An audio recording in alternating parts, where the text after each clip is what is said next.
I grew up in Queens, New York.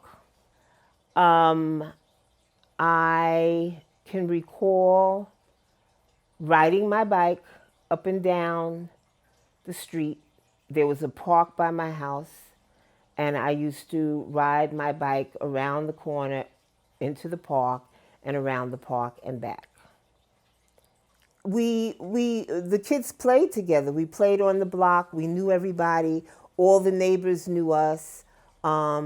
We it was a mixed neighborhood. So and everybody on the block had seen me grow up, or watched me as I grew. They were all aunts and uncles. Everybody.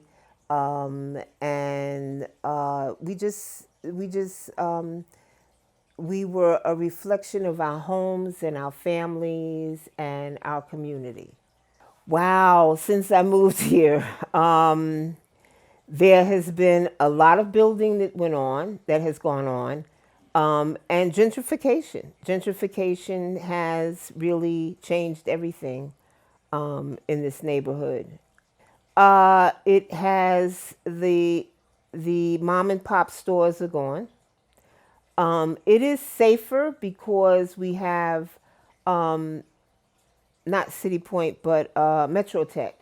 And I think that with Metrotech and with the bombing of World Trade, it changed the demographic of this area.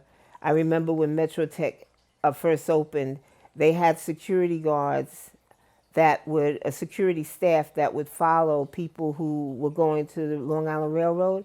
They had security guards to protect them, all the time, all the way down to any of the major transportation hubs.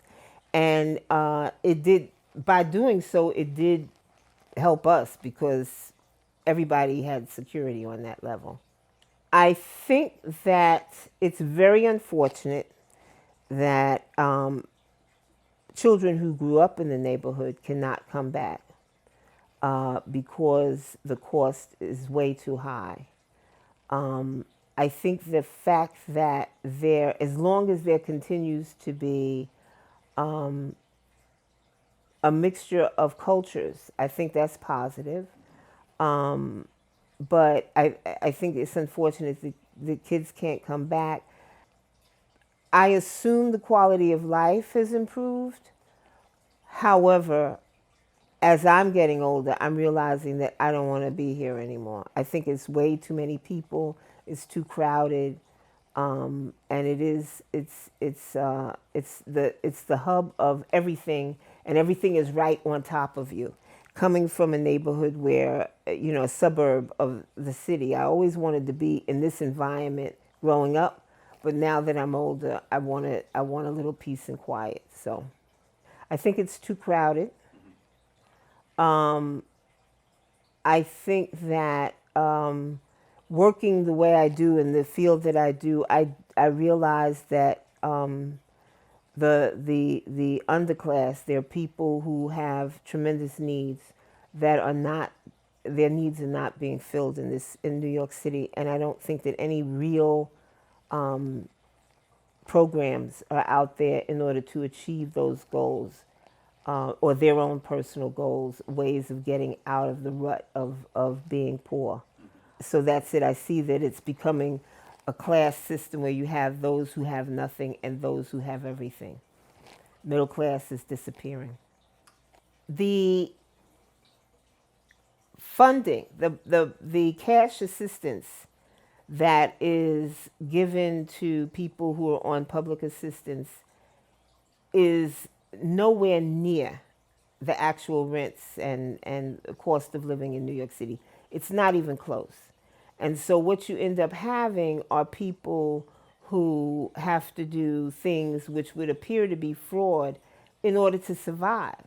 And if they are involved in these kinds of things, for example, working as a security guard or a home attendant in order to supplement the meager portion of what they get from public assistance, it's not looked upon very positively. In the press, they talk about the welfare mom, But it has to happen. If a single person in New York City, the maximum rent that they can get is $500 a month. You can't get a closet for $500 a month, right? So you're setting people up to fail. You're setting people up to continue to do whatever they have to do in order to survive. And I think that that's a problem, and it's not being addressed at all. Yeah, I mean, one very easily is, and that is, and they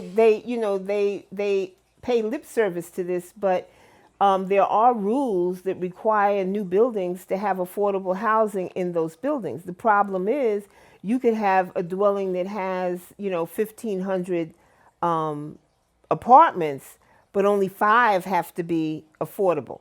And affordable is relative. Affordable may be $2,000 a month, but again, the people that I'm talking about can't even afford the so-called affordable housing.